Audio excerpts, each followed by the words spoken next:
expensive cars and big, nice and fancy homes and luxurious vacations. This is how today's society views success. The purpose of this message is to explain how success is more than a lifestyle. It's a state of mind. You see, success is a word that has many different levels of meaning, and it's often used to describe those people who seem to have an air of genius about them. You know, it's the solutions they come up with, it's the way that they apply their talent, and it's their ability to focus on achieving their dreams that appear to be out of the reach of what many would consider to be ordinary mortals. But these people may be mathematicians, scientists, entrepreneurs, but whatever it is that they do, they perform it at an extremely high level that appears to be absolutely amazing. And the way society typically classifies these people is as successful. Now, we also use the term successful to describe the big play of the game, or the title of a person in business, or a certain status of wealth in our society. But I don't believe that the word success is as precise or direct or to the point as many people believe it is. I mean, this word, success, we want to shout it out. And many people live their lives for that very moment of recognition as if nothing else is important or as if nothing else exists. And I don't know if it's by accident or by design, but a lot of people believe that success is reserved for a select group of special people, as if they themselves are not worthy. That if they had a show, if they created a show called America's Best at Doing Absolutely Nothing, that I know some people who would win hands down. I mean, these people would receive votes to be the undisputed champions of the world. How many of you know people like that? You see, we must begin to understand that success isn't something that's given to us, and it's not something that just happens.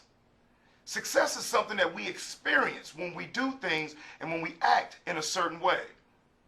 Now, let me ask you, would you like to learn the blueprint to create happiness, attract more success, and to double your income in 3 years or less? But let me ask an even more important question. When you receive the formula to create more happiness and attract more success and to double your income in less than 3 years, will you use it? Now, here's why I ask that.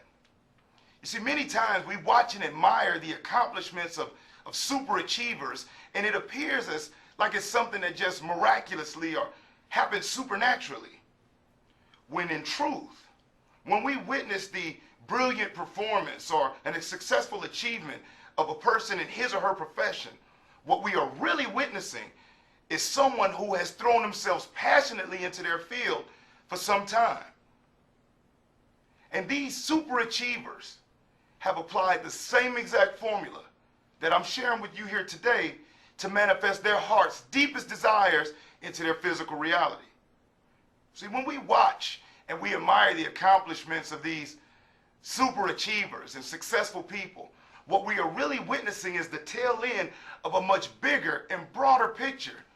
You see, in most cases, these people have worked night after night, practicing over and over again for this very moment of triumph, or for that very achievement. Which means that we too have the ability to develop our talents and to become anything that we set our hearts and minds to. Which means that you could become that successful CEO. You can become that great musician. You can be that Oscar-nominated actor. Or you can become extremely successful at doing nothing. Now, see, I want to touch on that person that develops the ability to do nothing. You see, the same way we have to develop our talents to experience achievements and accomplishments in our profession or our crafts. The person that becomes good at doing nothing, they have to learn to be that way. You see, when we're children, our curiosity and our enthusiasm has us trying and testing everything. But see, as that child matures, what happens is they begin to dull their curiosity and dull their ambition and dull their will to act simply by ignoring it. And that's where the true disappointment comes in. Perhaps the most difficult and vital requirement for true success is honesty. You see, honesty requires that we ask and answer difficult questions about ourselves. It means that we're not telling ourselves that we're perfect and that there's nothing that we need to improve. It means understanding that there are things about ourselves that we must change in order to improve our quality of life. There's a quote by one of my favorite authors by the name of Anita Bruckner, and it discusses self-analysis. And what it says is that what is interesting about self-analysis is that it leads nowhere because it is an art form in itself. I want to repeat that. What is interesting about self-analysis is that it leads nowhere because it is an art form in itself. You see, we have to be realistic with ourselves, and we have to ask ourselves, what is it that we believe in? What is it that we want to achieve? And what is it that we choose to focus our attention on? You see, reaching this peak of success and riding this wave is not something that happens by accident or by chance. And it's not something that's reserved for a select group of special people. You see, it's something that we experience. And it's something that comes by divine, passionate design. And guess what? We are the architect. You see, being honest often involves us being critical. And this can be extremely difficult for a lot of people. And let me give you an example of this. Have you ever met somebody that everything that goes wrong in their life, no matter what it is, they blame someone else? I mean, everything. I mean, if they lose their job, it was the management team and their co-workers who plotted against them. If they break up in a relationship, it was the other person who had the problems or the issues. And if they don't have enough money or their career is not going the way that they planned, it's a government conspiracy. Another way the man is trying to keep them down, keep his foot on their throat. And when I hear these people talking like this, I just want to grab them and just shake some sense into them. Because they're looking around at everything else to blame except where they should, which is inside themselves. And as a result, they see a very narrow field of opportunity in front of them. And many times they miss their chance to seize the moment and take action. You see, when we have a limited view of ourselves and of our abilities, what we are really doing is limiting our choices. And the point that I like to make here is this.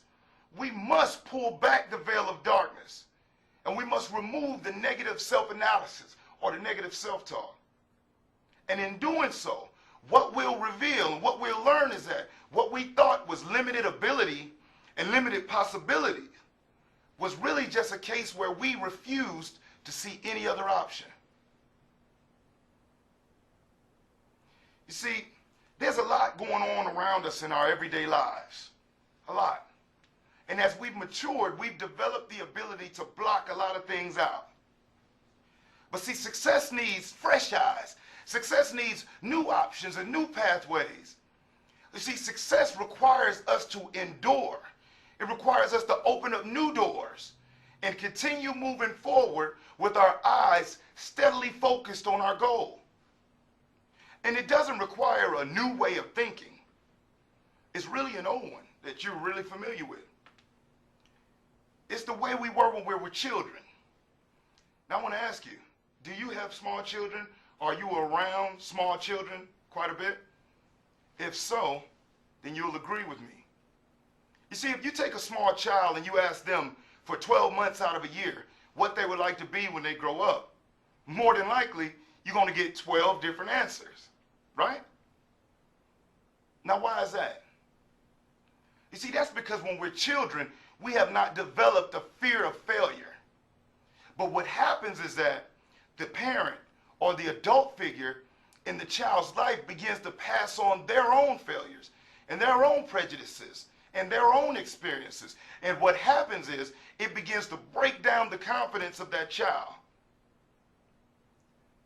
And we should teach children, and we should learn in ourselves to embrace our failures, to learn from them, and to grow. Because let's be honest, failing isn't really failing in the sense like most people believe it is. All failing is we learn the right way how not to do something. So the one thing that we should be taught to embrace, we begin to develop a terrible fear of, and it causes us to duck our heads and to run for cover. To be successful at anything, see, we must find what it is that drives us and what gives us passion and enthusiasm. What is it that makes you feel good? You see, success is more than cars and houses and vacations. Success is doing whatever it is that gives you a feeling of self-worth. But it appears as if this aspect of success is something that we have forgotten throughout our development. And to find what that is that drives you and that gives you passion and enthusiasm, that's the one thing that you must rediscover in yourself in order to experience true success in your lifetime. You see, we must begin to change the way we think. And asking ourselves the right questions is the key to deeper knowledge and understanding. And I'll be honest with you. Yes, there will be obstacles that come up during your lifetime. But see, obstacles are meant to be overcome. We must begin to change the way we see obstacles. To be truly successful and to achieve anything in your life, you must begin to see obstacles as seeds of opportunity. Because that's really what they are, aren't they? See, when you face a difficult situation, what you got to do is you got to get yourself planted firmly. You got to get your balance. Get yourself together and you charge ahead, knowing that this is only for a moment and that it too shall pass. See, when you face a difficult situation, what you got to do is you got to get yourself planted firmly. You got to get your balance. Get yourself together and you charge ahead, knowing that this is only for a moment and that it too shall pass. And yes, it's natural to be afraid. You may experience fear at times, but I assure you that the consequences of you giving up are far greater than whatever it is that you fear. And they will have more of an impact on your life than you can possibly imagine. And yeah, we may have to struggle a little bit to break free of the negative beliefs that have held you back. But we must continue moving forward towards our desired goal. Think about what it's like to be able to plan your own future, to visualize it. I mean, picture yourself seeing your future as you staring down the pathway to prosperity. Means that in a way that you can create your future. Or let me put it another way.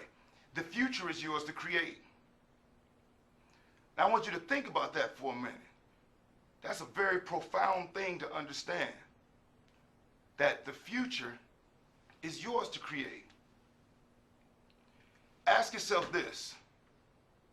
If you can do anything that you wanted to do, you can be anything that you wanted to be, and you can have anything that you wanted to have, what would you do? What would you be? Or what would you have if you knew that there was no way that you could fail? And whatever your answer is, that's where your heart is. And once you know and understand that, it makes it that much easier to move towards accomplishing your goal. You may be familiar with the book of your life up until this point. And you ought to be. Because you have lived each and every moment in each and every situation. Except for now, the only difference is that you know that the next page is blank. And nobody knows how the story will go except you. I want to close with this. You are a special, unique, and beautiful being. And there's a greatness inside of you that is willing to manifest your heart's deepest desires. All you have to do is decide what it is. Once you decide what it is that you want, the next step is to visualize it, see it. If it's that car or that house or that relationship, see it. See yourself doing it, being that, having it. Once you do those things, the next step, which is key and it's vital to achieving anything, which is taking action. And you take concentrated action with focused attention determined to accomplish your goal, if you put everything you got into being whatever it is that you desire to be, your chances of achieving success look extremely bright. I wish you the best of luck, and thank you.